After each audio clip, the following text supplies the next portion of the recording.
23 IPK kita. Assalamualaikum kawan-kawan.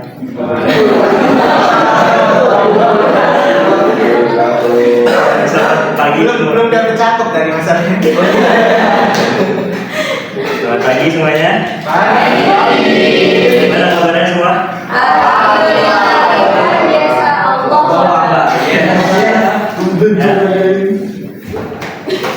Bosnya lancar di. Alhamdulillah. Kali ini kita akan mendiskusikan pada talkshow ini. Ada yang tahu temanya apa hari ini? Apa? Ada yang tahu sih tadi ide kasih tahu? Lupa saya. Ya, tentang telaah benar. Tema kali ini itu tentang telaah tulisan atau karya sejarah lokal. Nah, di sini juga kita dari presenter mengambil dari tulisan mengenai kepemimpinan Kiai Wasid dalam memimpin pemberontakan Geger Cilegon pada tahun 1888. Ya, seperti yang kita tahu ya dari kemarin juga sudah membahaskan Geger Cilegon. Nah, peristiwa ini juga merupakan peristiwa pemberontakan petani terbesar yang terjadi itu dan peristiwa ini juga sangat berpengaruh gitu dalam perjuangan kemerdekaan kita gitu. Peristiwa ini juga dipimpin oleh siapa nih? Kiai Wasid. Ya. Oke, pada kali ini sebelumnya kita salam dulu ya sama presiden kita ini. Temanya kita ini tema apa? Ya, silakan dari saudara paling kanan perkenalkan. Halo, nama saya Anto Maulana Wijaya.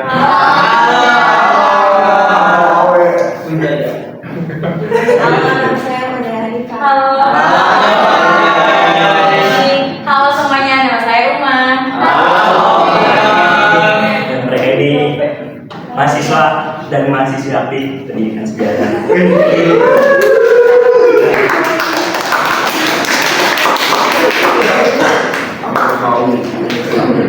Ya, lo narasumber gimana kabarnya? Baik.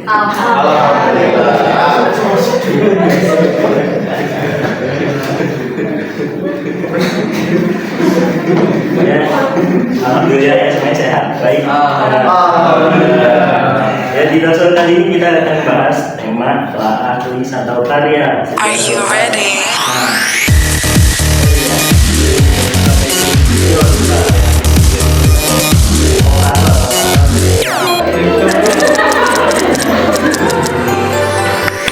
Telaah atau menelaah adalah proses analisis yang mendalam yang dilakukan untuk memahami suatu topik, masalah, atau karya dengan cermat dan seksama.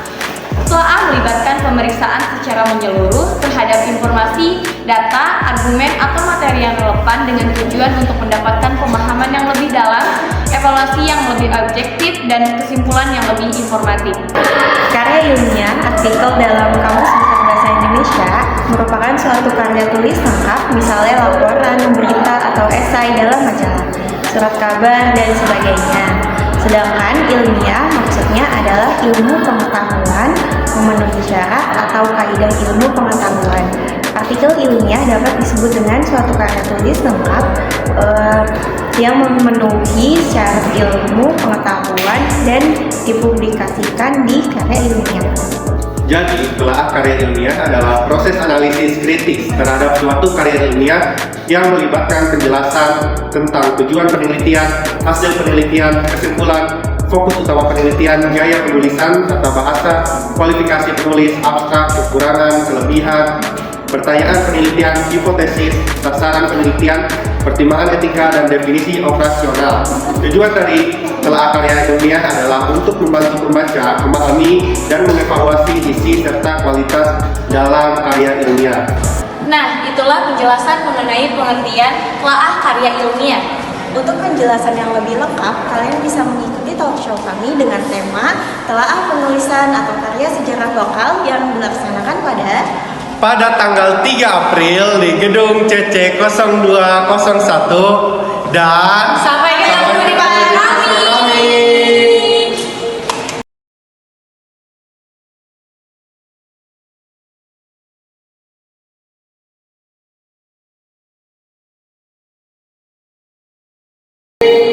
Ya,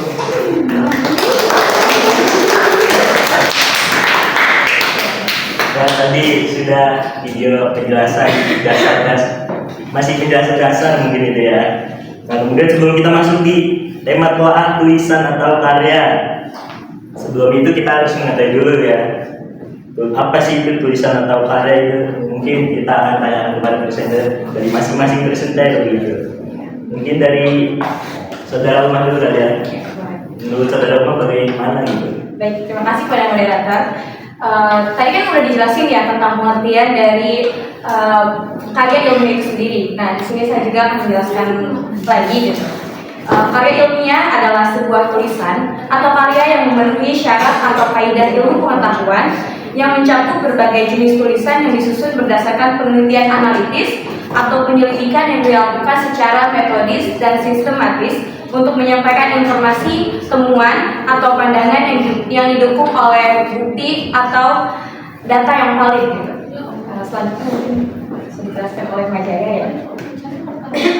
Oke, tadi kan Uma udah menjelaskan tentang mengenai analisis ilmiah. Di sini saya sendiri akan menjelaskan tentang apa sih karya atau tulisan itu. Jadi karya atau tulisan adalah hasil dari menulis, yaitu ungkapan pikiran dan perasaan yang diutarakan melalui sebuah wujudnya tuh ya tulisan. Kalau secara istilahnya itu hasil pekerjaan ciptaan, itu dari pikiran seseorang yang diwujudkan dalam bentuk tulisan. Kalau menurut ahli itu ungkapan pribadi berisi pengalaman, lalu pemikiran, perasaan, dan keyakinan dalam bentuk yang konkret.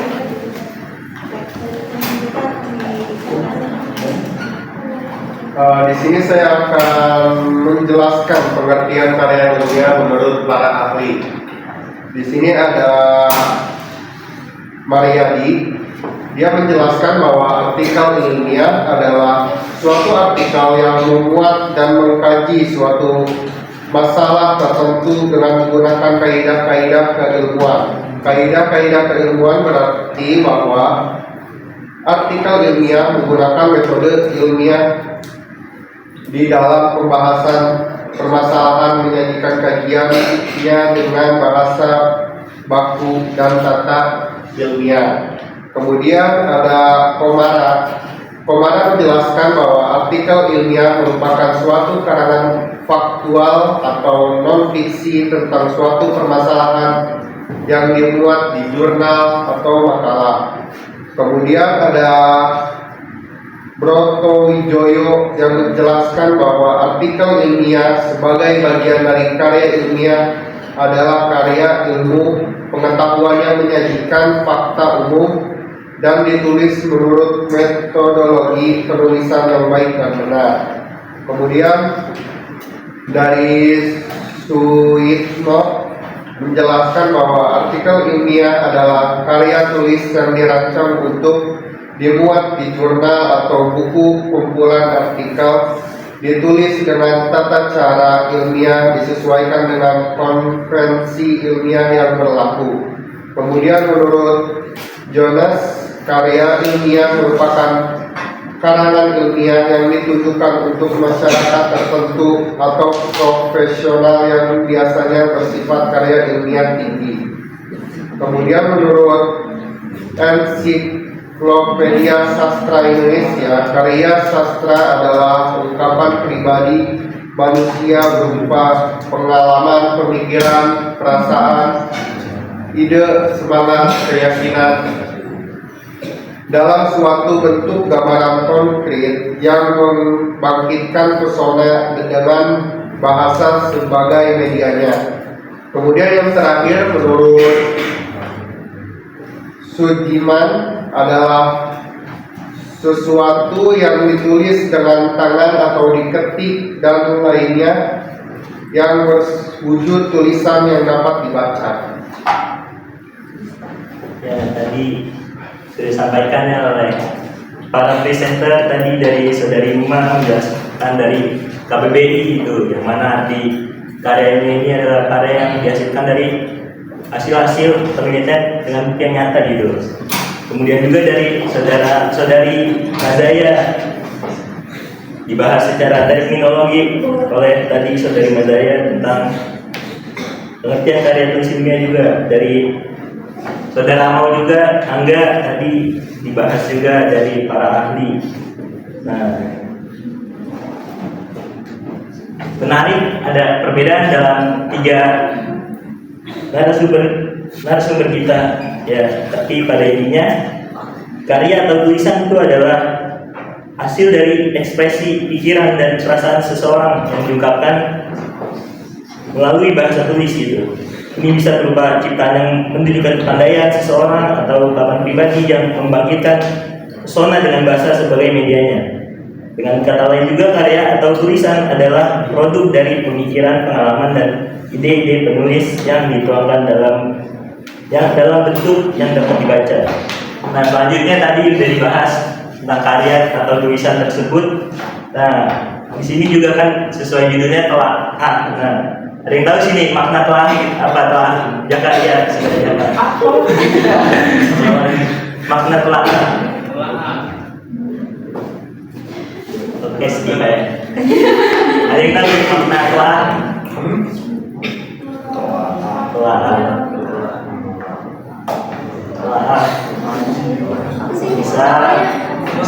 Bisa.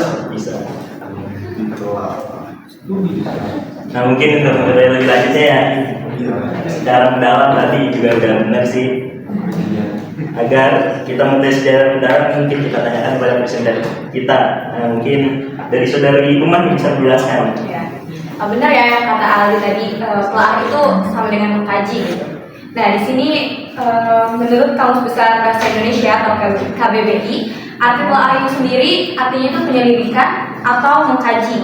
Nah, telaah atau menelaah adalah proses analisis secara mendalam yang dilakukan untuk memahami suatu topik, masalah, atau karya dengan cermat dan seksama. Ini melibatkan pemeriksaan secara menyeluruh terhadap informasi data, argumen, atau materi yang relevan dengan tujuan untuk mendapatkan pemahaman yang lebih dalam, evaluasi yang objektif, dan kesimpulan yang lebih informatif. Dalam konteks akademis, telaah sering dilakukan sebagai bagian dari penelitian atau kajian ilmiah yang melibatkan pembacaan dan pemahaman terhadap literatur yang relevan, analisis terhadap data atau bukti yang ada, serta penyusunan argumen yang kokoh berdasarkan temuan yang ditemukan. Telaah jurnal juga dapat mencakup evaluasi terhadap kekuatan dan kelemahan dari suatu konsep, teori, atau metodologi penelitian.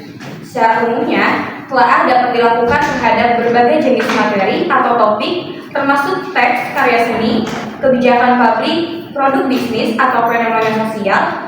Tujuannya adalah untuk mendapatkan pemahaman yang lebih mendalam, memperoleh wawasan yang lebih luas, dan menghasilkan analisis yang kritis dan berbobot. Itu aja sih. Nah, itu jadi benar tadi mengkaji agar apa? Agar kita mendapat pemahaman yang lebih dalam gitu, yang lebih objektif dan informatif. Nah, tadi sudah dijelaskan pengertian dari karya ilmiah dan juga telaah gitu. Nah, sekarang saya mau nanya nih kepada presenter nih, apa sih yang dimaksud dengan telaah karya atau telaah tulisan atau telaah karya ilmiah ini gitu? Mungkin saudari Uma bisa menjawab lagi. Kan tadi udah dijelasin ya pengertian dari telaah itu sendiri dan karya ilmiah itu sendiri. Nah, di sini ada pengertian dari telaah karya ilmiah. Telaah karya ilmiah itu proses analisis kritis terhadap suatu karya ilmiah yang melibatkan penjelasan tentang tujuan penelitian, hasil penelitian, kesimpulan, fokus utama penelitian, gaya penulisan, tata bahasa, kualifikasi penulisan, abstrak, kelebihan, kekurangan, kerangka teori, pertanyaan penelitian, hipotesis, sasaran penelitian, pertimbangan etika, dan definisi operasional.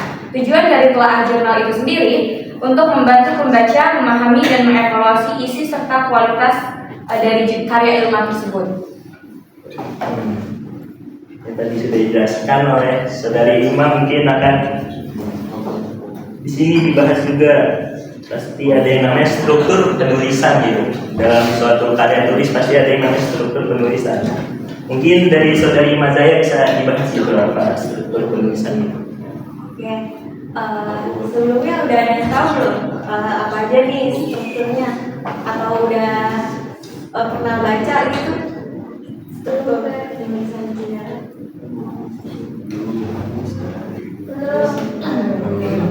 Oke, jadi dalam penulisan suatu telaah atau jurnal karya tulisan tentu memiliki struktur tersendiri. Yang pertama itu ada identitas jurnal. Itu isinya ada judul artikel jurnal, terus nama autornya, tahun terbitnya, kemudian volume dan jumlah halamannya. Lalu yang kedua itu ada latar belakang dan tujuan penulisan. Nah, di latar belakang ini kita tuh membahas dan mengungkapkan isi latar belakang dan kemudian. Kemudian yang ketiga ada metode penelitian. Itu menjelaskan hal-hal yang berhubungan dengan metode yang meliputi pertanyaan seperti apa metode yang digunakan, kemudian siapa yang menjadi subjek dalam penelitian, kemudian bagaimana teknik yang digunakan dalam penelitian, terus apa saja alat pengumpulan yang digunakan, lalu yang terakhir itu ada analisis data seperti apa yang diterapkan. Kemudian yang keempat itu ada hasil dari pembahasan. Penulis menyertakan hasil dari pembahasan pokok dari penelitian yang sudah dilakukan. Nah itu tuh harus jelas, jelas, singkat dan padat. Kemudian yang kelima itu ada kelebihan dan kekurangan. Itu menjelaskan kelebihan dan kekurangan dari jurnal tersebut. Kemudian yang keenam itu ada kesimpulan. Kesimpulan itu berisi ringkasan apa saja materi yang sudah ada di jurnal tersebut. Kemudian yang ketujuh ada saran. Nah, saran itu berisi tentang saran-saran dan atau rekomendasi agar jurnal menjadi lebih baik. Nah, tadi sudah dijelaskan ya bagaimana strukturnya. Oke, lanjut aja ya. Di sini tadi sesuai yang tadi kita akan ada contoh itu dari telaah jurnal itu dari kepemimpinan Kiai Wasid dalam memimpin pemberontakan Geger Cilegon pada tahun 1898. Dan dari kemarin juga kan kita udah membahas tentang Geger Cilegon. Untuk itu kita langsung aja kita ke saudara Angga Maulana Wijaya, boleh dijelaskan. Kan tadi sudah dijelaskan dari saudari Mazaya tentang struktur penulis penelaah tulisan karya ilmiah. Dan di sini untuk contoh identitas jurnalnya itu kalian harus mencari judul, penerbitnya siapa, halamannya berapa, tahun terbitnya berapa, tahun berapa gitu, dan penulisnya siapa gitu kan. Nah untuk latar belakang dan tujuan penelitian itu kita mengambil contoh dari kepemimpinan Kiai Wasid dalam memimpin pemberontakan Geger Cilegon. Untuk latar belakangnya itu tujuan penelitian dari jurnal yang kami bahas itu untuk mengungkapkan latar belakang dari kepemimpinan Kiai Wasid pada pemberontakan Geger Cilegon tahun 1888. Kemudian metode penelitian dan desain penelitian itu metode yang kami gunakan adalah metode kualitatif. Kemudian untuk hasil pembahasannya itu kita meringkas hasil dari pembahasan penelaah yang kita ambil gitu. Kayak contohnya itu penelitian ini membahas peran Kiai Wasid dalam pemberontakan Geger Cilegon 1888 gitu. Kemudian pemberontakan ini itu dijelasin pemberontakannya tujuannya untuk apa, terus benefit dari pemberontakan ini apa gitu kan, tujuannya, kemudian hasilnya dan dampaknya itu buat apa gitu dari pemberontakan itu sendiri. Kemudian ada kelebihan dan kekurangan.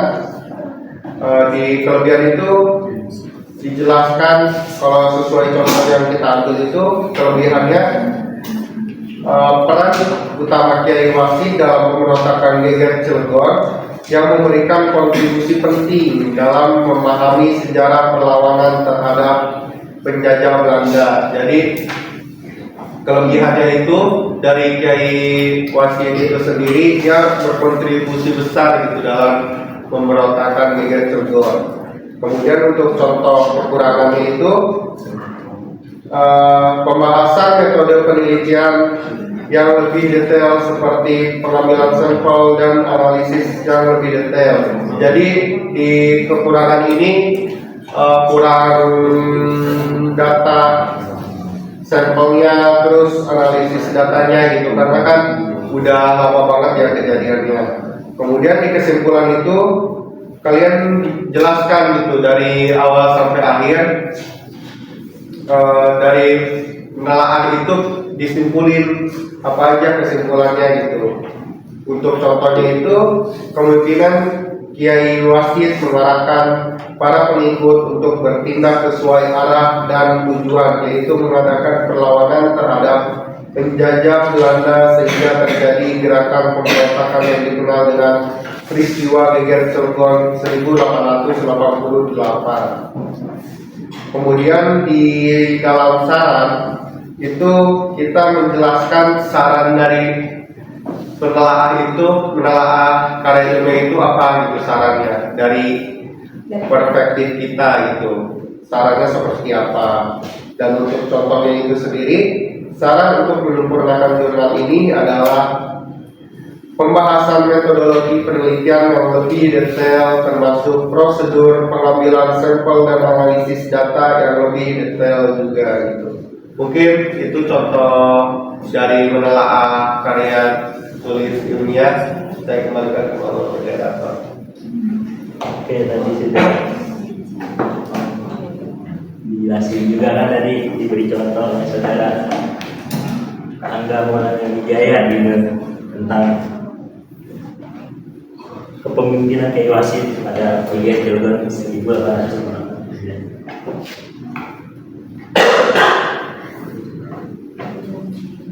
Oke, mungkin akan dibahas juga mungkin lebih dalam tentang pemimpinan Wasid oleh saudari Uma. Saudari Uma, dipersilakan. Tadi juga udah dijelasin ya sama Abang ini untuk lebih jelasnya aja. Nah, jurnal yang kita pakai itu kita pakai jurnal yang berjudul Kepemimpinan Kiai Wasid dalam Memimpin Pemberontakan Geger Cilegon 1988. Dan ini penulisnya itu ada Ahmad Sofan Ansor dan Mutaidah. Untuk latar belakang dari jurnal yang kita telaah itu memiliki tujuan. Penelitian dari jurnal ini adalah mengungkapkan latar belakang dari kepemimpinan Kiai Wasid pada pemberontakan Geger Cilegon tahun 1888 serta menganalisis pengaruh dan implikasi kepemimpinan Kiai Wasid terhadap perlawanan terhadap penjajahan Belanda. Penelitian ini juga bertujuan untuk memahami gaya kepemimpinan Kiai Wasid yang demokratis dan karismatik serta kemampuannya dalam mempengaruhi pengikutnya melalui komunikasi, motivasi, keteladanan, pemecahan masalah, dan pengambilan keputusan. Dan untuk metode penelitiannya, metode penelitian yang dipakai pada jurnal ini yaitu metode penelitian kualitatif dengan pendekatan naturalistik yang menekankan peran peneliti sebagai alat kunci untuk mengungkapkan kondisi yang dialami dalam selama penelitian. Pengumpulan data dilakukan melalui triangulasi data dan analisis induktif dengan fokus pada makna yang terkandung dalam materi. Desain penelitian mengikuti protokol studi kasus tunggal dan instrumen penelitian yang mencakup prosedur, pertanyaan, dan rencana studi kasus manajemen Kiai Wasid. Desain penelitian jurnal ini mengikuti penelitian dilakukan dengan pendekatan kualitatif yang menekankan peran peneliti sebagai alat sentral dalam menggali kondisi yang dialami selama penelitian melalui pengumpulan data, melalui triangulasi data dan analisis induktif.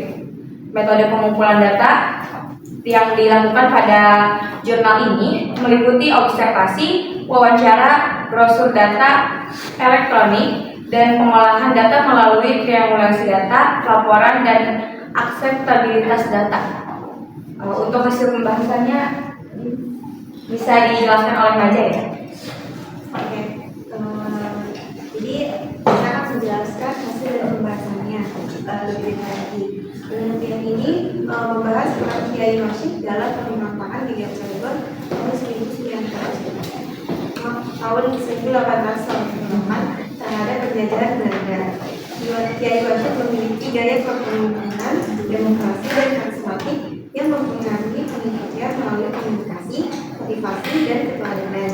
Meskipun persiapan yang memadai, semangat Kiai Rashid mampu membangkitkan semangat perlawanan pada masyarakat Banten. Implikasi dari kepemimpinan Kiai Rashid terlihat dalam kemajuan pesantren, PJ, dan kebijakan progresif yang diambilnya. Meskipun memiliki dampak positif, kepemimpinan Kiai Rashid juga menimbulkan implikasi negatif seperti pemutusan figur sentral dan kurangnya kreativitas. Kesimpulannya, kepemimpinan Kiai Rashid mencerminkan kompleksitas yang gaya kepemimpinannya itu demokratis dan karismatik dalam konteks perlawanan terhadap penjajahan Belanda. Pemberontakan ini merupakan salah satu peristiwa penting dalam sejarah perlawanan terhadap kolonialisme Belanda di wilayah Banten. Kiai Rashid sebagai tokoh sentral dalam pemberontakan ini memiliki gaya kepemimpinan yang demokratis dan karismatik yang mempengaruhi pengikutnya melalui berbagai cara seperti komunikasi, motivasi, keteladanan, pemecahan masalah, dan pengambilan keputusan. Pemberontakan di Cilegon dimulai pada tanggal 17 Juli tahun 1888 dengan serangan mendadak terhadap pasukan Belanda. Meskipun persiapan perang yang dilakukan oleh Kiai Rashid dan para pengikutnya kurang memadai, meskipun juga pasukan Belanda memiliki keunggulan dalam senjataan. Semangat perlawanan yang dipimpin oleh Kiai Rashid mampu membangkitkan berlanjut secara sporadis, menunjukkan dampak yang besar dari kepemimpinan beliau dalam membangkitkan semangat perlawanan. Kemudian kelebihan dan kekurangan Oke, untuk kelebihan dan kekurangan yang lebih jelasnya itu, untuk kelebihan di dalam menelaah karya tulis ilmiah ini, yaitu yang pertama, kajian ini berfokus pada peran utama Kiai Rashid dalam pemberontakan di Cilegon yang memberikan kontribusi penting dalam memahami sejarah perlawanan terhadap penjajah Belanda. Kemudian yang kedua, pendekatan kualitatif dengan penelitian sebagai instrumen utama memungkinkan adanya pemahaman mendalam mengenai kepemimpinan Kiai Rashid dan dampaknya. Kemudian yang ketiga, temuan penelitian mengungkapkan gaya kepemimpinan Kiai Rashid yang demokrasi dan karismatik, serta kemampuannya mempengaruhi umat melalui ilmu agama dan komunikasi yang efektif. Kemudian studi kasus kepemimpinan Kiai Rashid memberikan wawasan mengenai strategi desain penelitian yang dapat diterapkan dalam konteks kepemimpinan. Kemudian dampak positif dan progresif kepemimpinan Kiai Rashid terhadap pemberontakan geger Cilegon menunjukkan relevansi dan pentingnya kajian ini dalam konteks sejarah dan kepemimpinan tradisional. Kemudian untuk kekurangannya, ada kekurangan pada jurnal ini adalah pembahasan metode penelitian yang lebih detail seperti pengambilan sampel dan analisis data yang lebih detail. Selain itu, jurnal ini juga kurang membahas mengenai generalisasi temuan penelitian.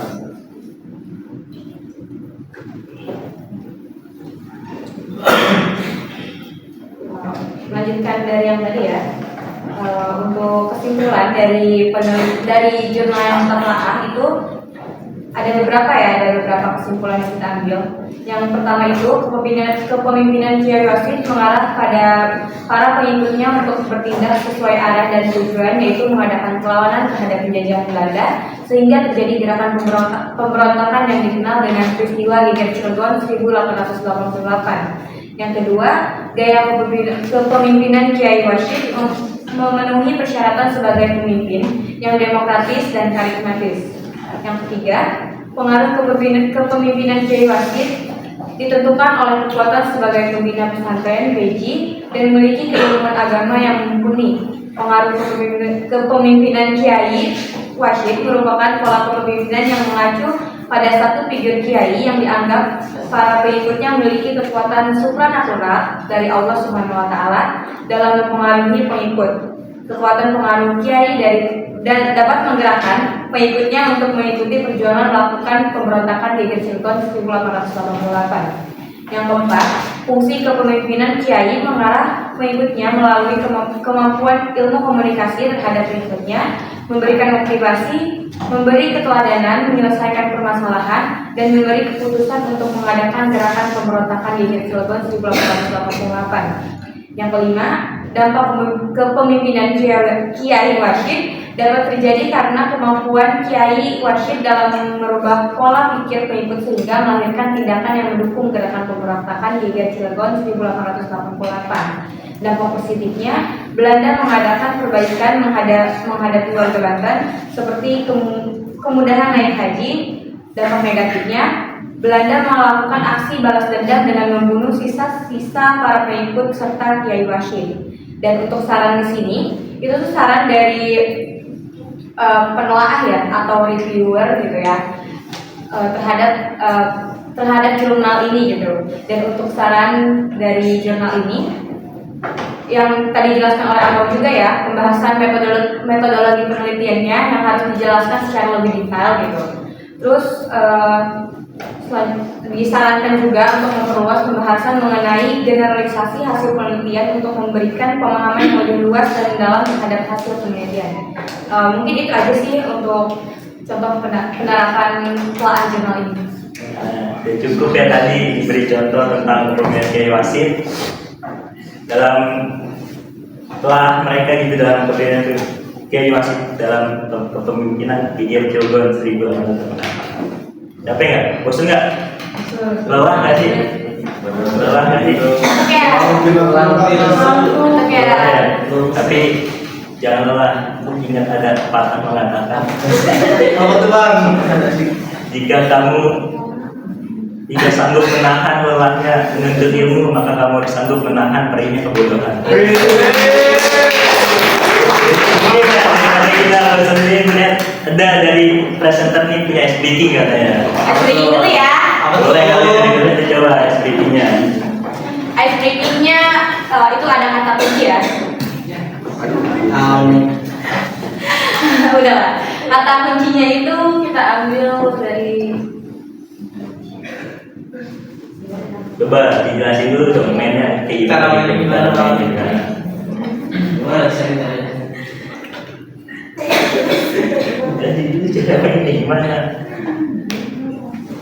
Cara mainnya nanti ada sebuah kata kunci yang disebutkan oleh saya gitu ya. Nanti saya juga menyebutkan kata dan kalian tebak. Contohnya Contohnya itu kata kuncinya itu umat ya. Kata kuncinya umat. Dan kata itunya itu kata selanjutnya itu kuncaran ningrat. Di situ ada berapa umat? Satunya apa? Kata kuncinya umat. Kata itunya kuncaran ningrat. Ada berapa umat di kuncaran ningrat itu? Dua. Ada Satu. Lima. Dua. Kuncaran ningrat kan? Tuh. Ada berapa? Jauh. Satu. Satu lagi dong. Siapa yang nebak satu? Ada lima. Kenapa nebak satu? Kenapa coba saudara tahu kenapa bisa jawab satu gitu? Iya. Kan di tadi itu ada berapa rumah? Iya. Gitu lah ya, satu dong. Kan rumah nyebutnya. Kecuali kalau tidak ada kata berapa atau Coba Chandra Jaka kenapa nyebut satu gitu? tapi namanya. Saya menggunakan makanya benar ya. Jawabannya sebenarnya benar satu, cuma alasannya salah. Kenapa? Kenapa tuh? Tinggal nantinya kayaknya ketahuan. Iya. Oke, kita mulai.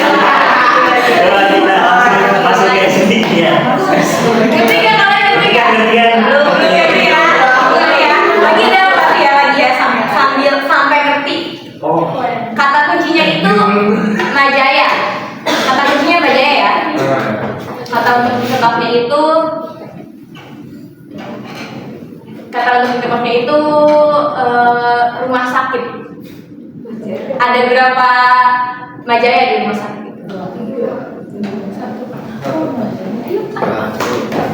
Dua. Tiga. Satu. Dua. Ulang tiga. Dua. Majaya. Majaya sama Majaya.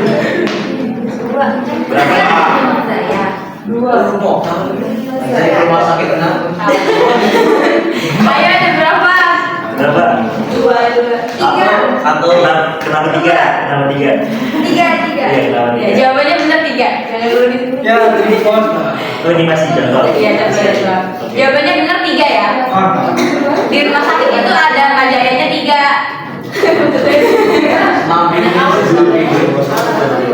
Kamu pada tes semuanya apa? Tiga. Satu lagi ya. Satu Coba lagi ya. Satu terakhir. Kata kuncinya itu angga. Kata kuncinya angga. Kata untuk ditebaknya itu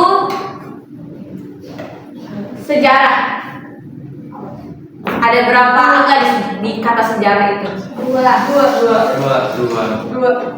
Satu. Dua. Satu. Jawabannya dua. Kenapa gue cuma gue? Jelasin gue. Gue ini aja.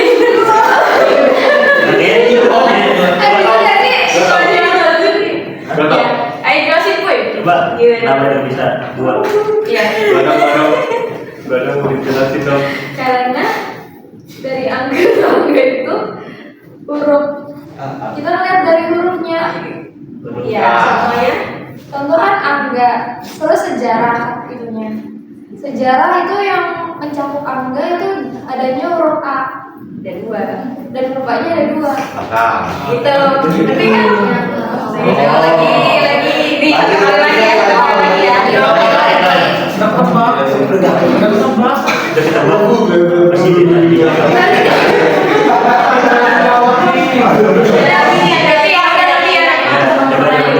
Nih, kata kuncinya berputar tanpa henti, berdiam pasti mati.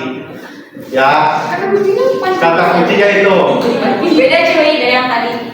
Ya, nih, 2 tambah 2 berapa?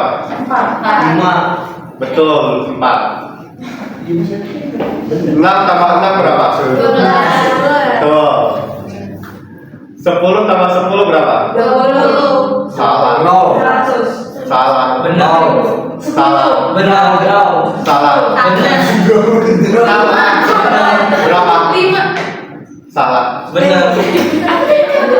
Tadi kata kuncinya. Kata kuncinya. Nih, saya ulang kata kuncinya. Berputar tanpa henti, berdiam pasti mati. 10 tambah 10 berapa? 2. Tahu nggak? Tahu nggak? 10. Tahu nggak? Dulu Apa nggak? Apa nggak? Benar. Benar. Berapa?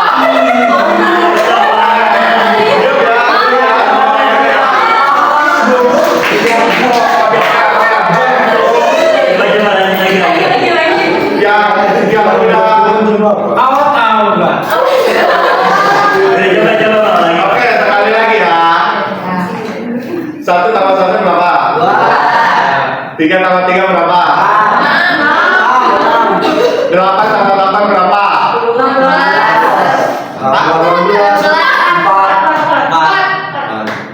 Benar.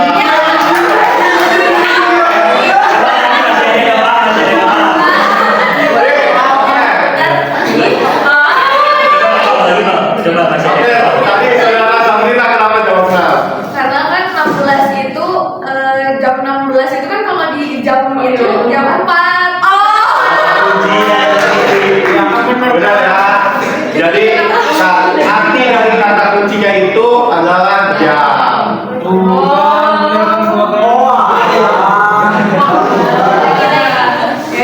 Ya udah, ayo udah lagi. Lagi. Lagi ya, lagi aja deh. Udah deh, sekali lagi nih.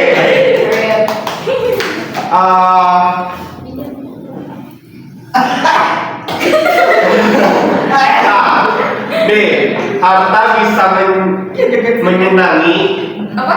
Harta bisa menyenangi, tapi tidak bisa dibawa sampai mati. Oke, kata kuncinya itu. Ya. Panjang amat sih. Merah dicampur merah jadi apa? Merah. Biru dicampur biru jadi apa? Biru. Salah.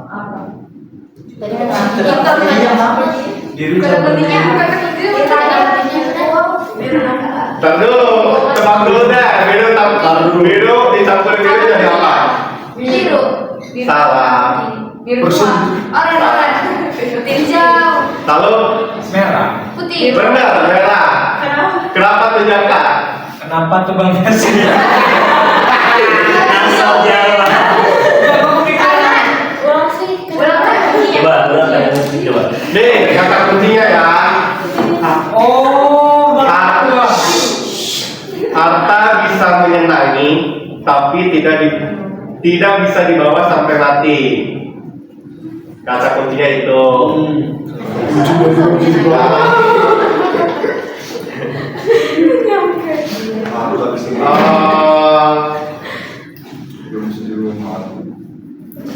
Coklat ditambah coklat jadi apa?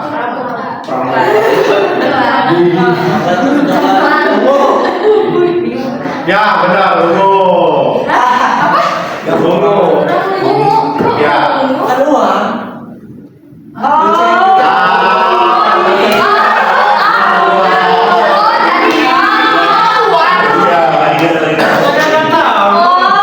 Oke, udah ya.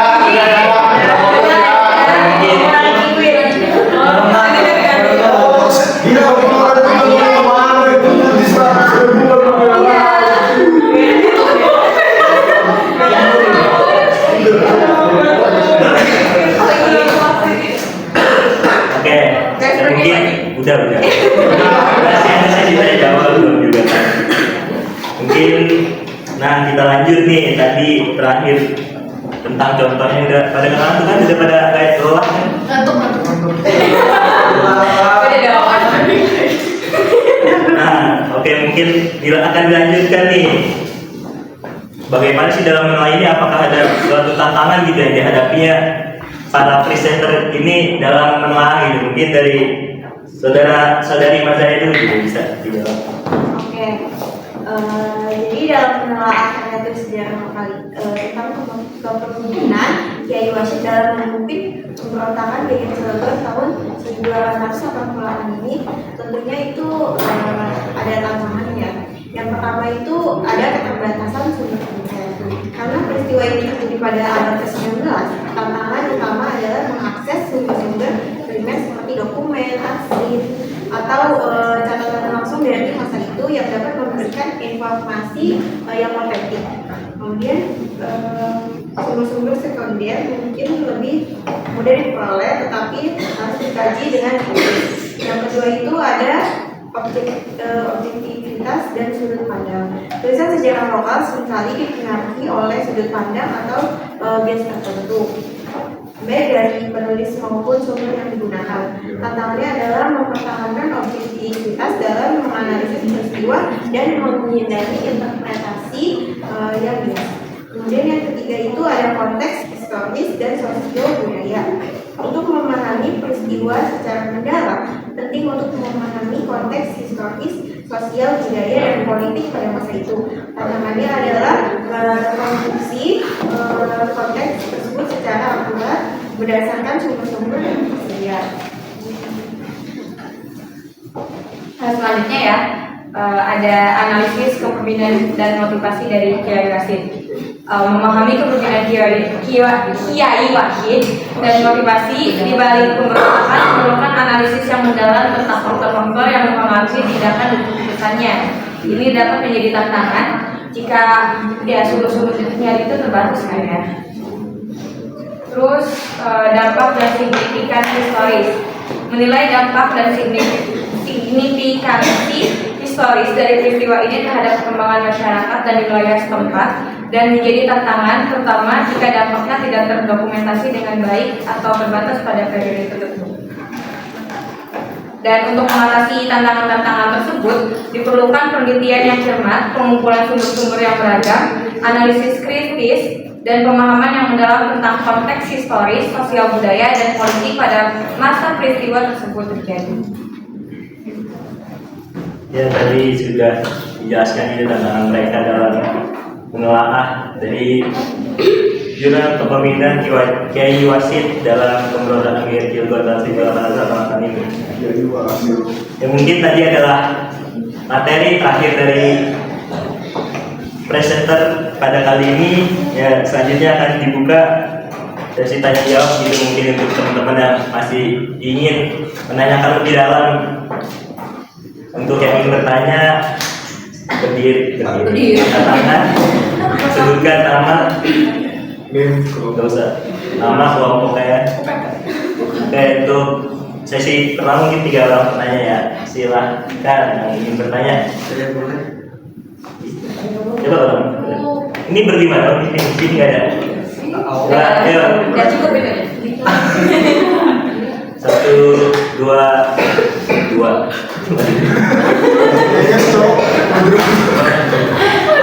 Ya, 1, 2, 3 ya, langsung ya. Saudara Sabrina, ya. Aku sih saudara. Saudari Sabrina bisa tanya. Saudara. Ya.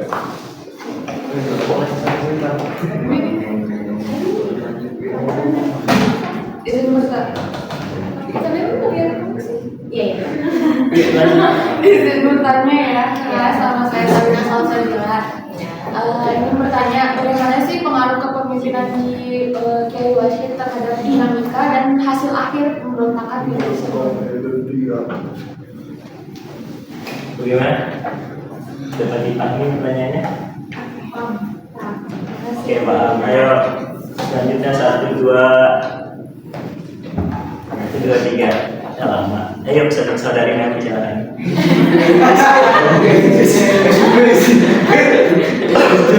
Terima kasih para moderator. Pertama saya Mariana Putri dari kelompok 3 tema 2. Penelaah itu kan mengkaji ya karya tulis ilmiah yang pastinya membutuhkan sumber yang relevan dan bukti, jadi tidak boleh asal tulis. Lalu bagaimana kalau misalkan sumber-sumber tersebut itu hilang? Jadi dampaknya bagi kita itu yang ingin menulis, yang ingin menelaah karya tulis ilmiah itu bagaimana? Terima kasih. Terima kasih juga ya. Benar dan paham. Oke, mungkin untuk satu lagi ya. Satu penanya lagi. Ya, saudara Jaka, nggak bercanda. 1, 2, 3. Ya, saudara Damar. Ini masih pada izin boleh Pak. Assalamualaikum warahmatullahi wabarakatuh. Perkenalkan nama saya Bung Tumarin Hamid dari kelompok 12, tema 11. Pertanyaan simpel aja, simpel lagi nih. Pertanyaan simpel ya. Mengapa presenter ini mengambil contoh tentang Kiai ini? Apakah ada sesuatu Kiai ini apa tidak? Kan bisa juga diambil contoh juga di kayak peran di Penegoro apa gitu ya. Makanya itu sebenarnya itu apakah ada peran penting gitu kayak contoh gitu. Mengapa Kiai ini dijadikan contoh kayak contoh telaah jurnal ini?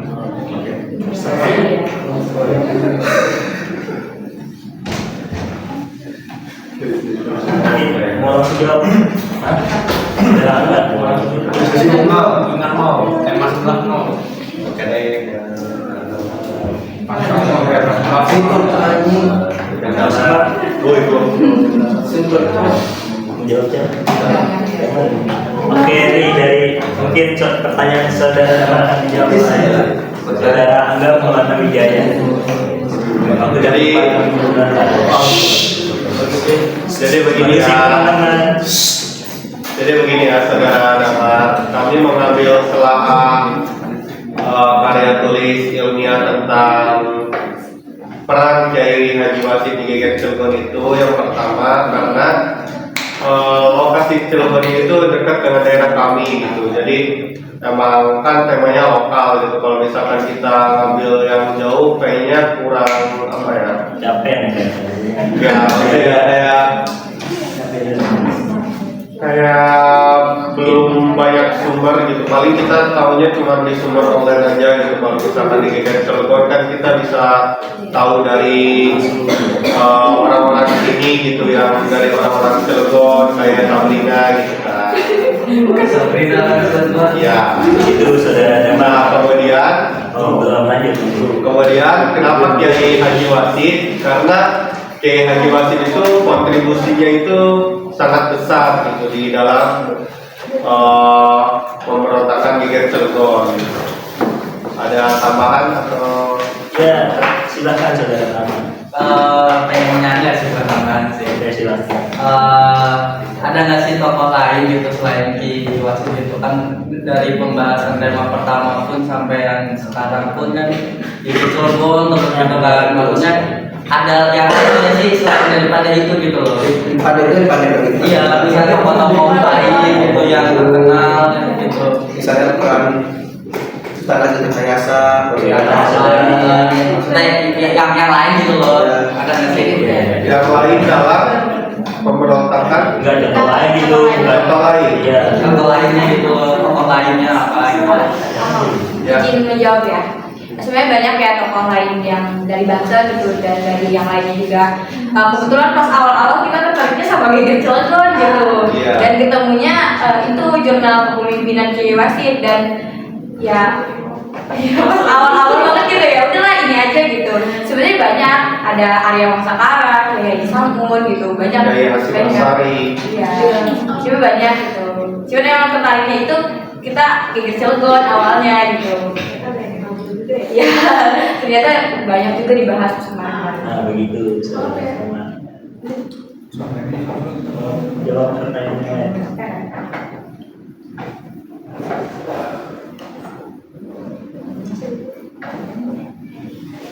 Kemudian saya akan menjawab pertanyaan dari Sabrina. Tadi pertanyaannya itu bagaimana pengaruh kepemimpinan Kiai Wasid terhadap dinamika dan hasil akhir pemberontakan Geger Cilegon pada tahun 1848. Jadi kepemimpinan Kiai Wasid memiliki pengaruh yang besar terhadap dinamika dan hasil akhir pemberontakan Geger Cilegon pada tahun 1848. Kiai Wasid mengarahkan para pengikutnya untuk bertindak sesuai arah dan tujuan, yaitu mengadakan perlawanan terhadap penjajahan Belanda. Sebagai pemimpin yang demokratis dan karismatis, Kiai Wasid memenuhi persyaratan sebagai pemimpin yang mampu mengubah pola pikir pengikutnya dan melanjutkan tindakan yang mendukung gerakan pemberontakan. Kiai Wasid memiliki kekuatan sebagai pembina pesantren BC dan memiliki keilmuan agama yang mumpuni. Fungsi kepemimpinan Kiai Wasid melalui kemampuan ilmu komunikasi terhadap pengikutnya, memberikan motivasi, memberikan keteladanan, menyelesaikan permasalahan dan mengambil keputusan untuk mengadakan gerakan pemberontakan. Dampak kepemimpinan Kiai Wasid dapat terjadi karena kemampuan Kiai dalam mengubah pola pikir pengikut sehingga melahirkan tindakan yang mendukung gerakan pemberontakan Geger Cilegon pada tahun 1848. Kiai Wasid memiliki kemampuan dalam mengubah mindset pengikutnya yang akhirnya berpengaruh pada tindakan yang mendukung gerakan pemberontakan Geger Cilegon yang terjadi di tahun 1848 ini. Karena kekuatan dan kepemimpinan Kiai Wasid yang mampu mengubah pola pikir pengikutnya dan melahirkan tindakan yang mendukung gerakan pemberontakan. Bagaimana? Terima kasih. Oke, bagaimana saudari Sabrina menjawab? Ada yang mau menyanggah atau menambahkan gitu? Tidak ada, ya lanjut aja. Mungkin mau jawab.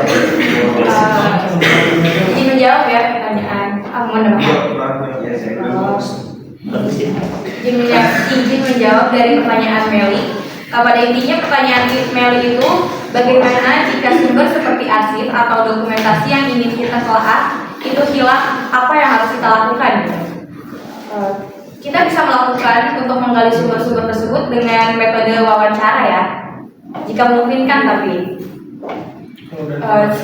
kan metode penelitian banyak ya. Kalau menggunakan kalau arsip seperti dokumentasi itu hilang gitu ya, kita bisa melakukan wawancara atau bisa meneliti, memperoleh data-data dari internet, misalkan dari jurnal gitu, dari buku, bisa itu. Ada mungkin di sini ada yang menambahkan. Bagaimana saudari Meliana Putri Andayasari? Cukup, terima kasih Auli. Ya. Terima kasih Mas. Ya. Masih ada yang ingin bertanya nggak sih?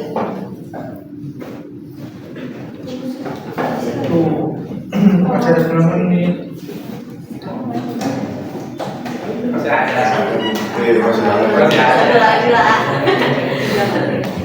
Oke, mungkin ya saudari mana? Terima kasih moderator. Perkenalkan, nama saya Putri Fegzamara dari kelompok 3. Izin bertanya lebih ke temanya aja sih ya, tentang telaah penulisan atau karya sejarah lokal. Nah, pengen nanya, menurut kalian bagaimana cara memasukkan atau menelaah perspektif yang beragam dalam penulisan sejarah lokal itu sendiri? Terima kasih.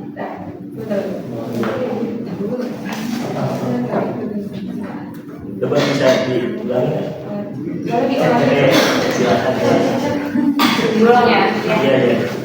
Menurut kalian bagaimana cara atau solusi menelaah atau memasukkan perspektif yang beragam di dalam penulisan sejarah lokal? Terima kasih Lara. Sebentar ya. Tunggu jawaban.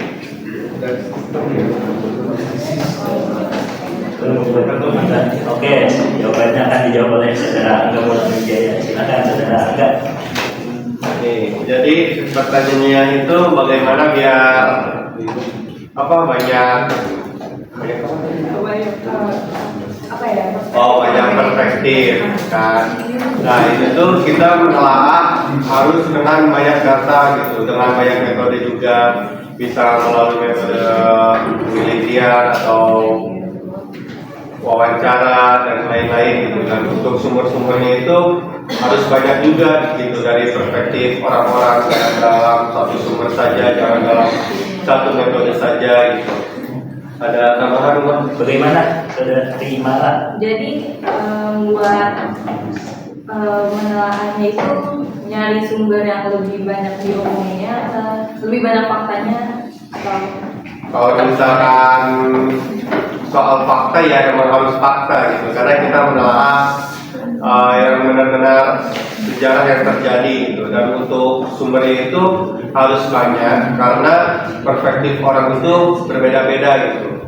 Mulai dari para ahli aja menjelaskan itu pasti beda-beda gitu kan. Nah, bagaimana? kalau menurut kalian banyak perspektif yang ngomongnya kayak gini kalau banyak, tapi datanya lebih akurat yang ini, cuman nggak banyak yang setuju gitu. Menurut kalian itu better masukin yang mana buat penelitian sejarah?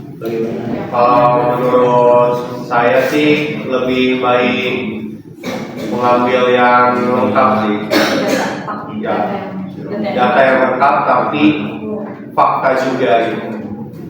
Coba kalau Pada intinya kalau ini ya kan ada perbedaan ya. Kita lebih ini sih lebih apa ya? lebih gituin ke fakta Iya. yang sebenarnya terjadi gitu. Jadi kan dalam metodologi penelitian sejarah juga kan ada yang namanya hubungan sama interpretasi gitu. Nah di situ tuh bisa kita bandingkan gitu. Coba bagaimana saudara Andi ingin menambahkan atau Pengen menyanggah sih, maksudnya tadi kan kalian nyebut fakta, gimana kalian kalau kita itu fakta gitu loh? Sebenarnya kan perspektifnya beda-beda kayak gitu loh. Bisa dijawab ya dari sumber-sumber yang relevan gitu. Bisa pakai Dari sumber-sumber yang iya, kayak data-data yang valid gitu. Tapi juga bisa kalau misalnya ada sumber primer ya bisa lihat dari sumber primer.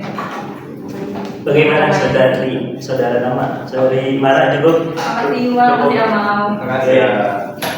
Masih ada yang mau nanya? Oke, tapi saya juga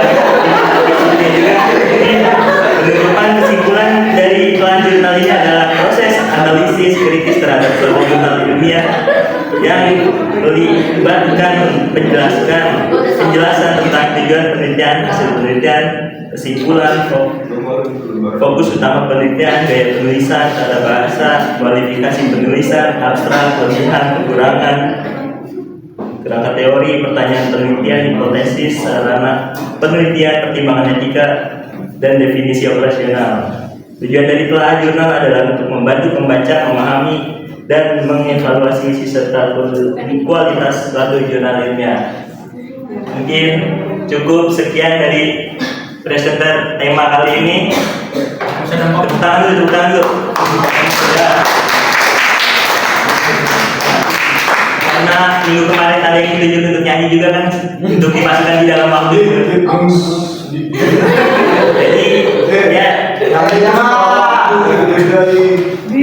Enggak, minggu kemarin itu sudah masuk minggu. Silakan saudara Aldi.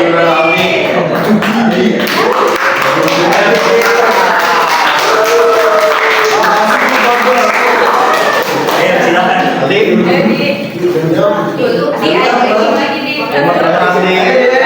Ada dulu dia tadi. Nyanyi. Dulu di konferensi nyanyi lagu JKT. Ayo Aldi.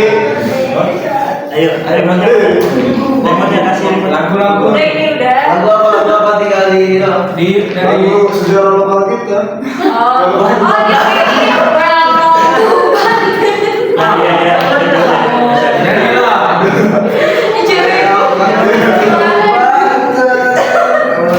Ayo semangat betul lagu romantik.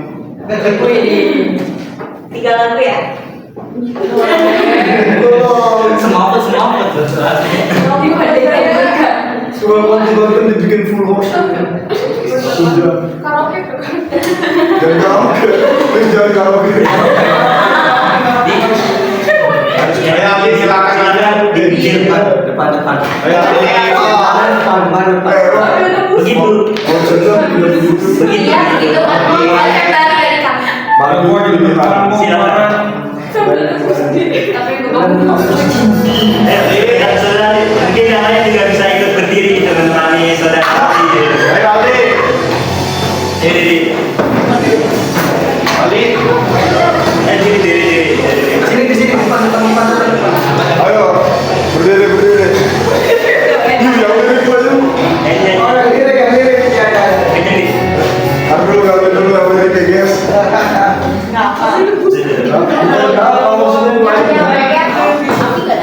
Nah yang itu.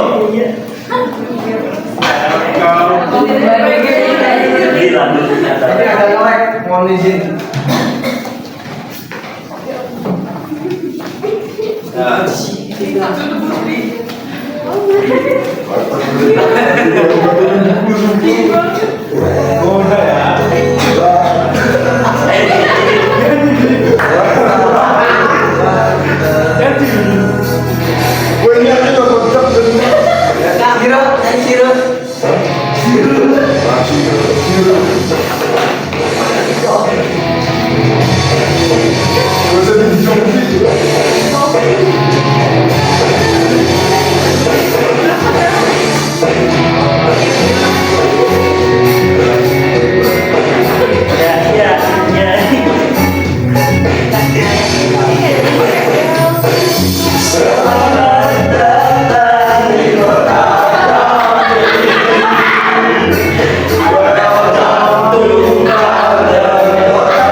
di jiwa.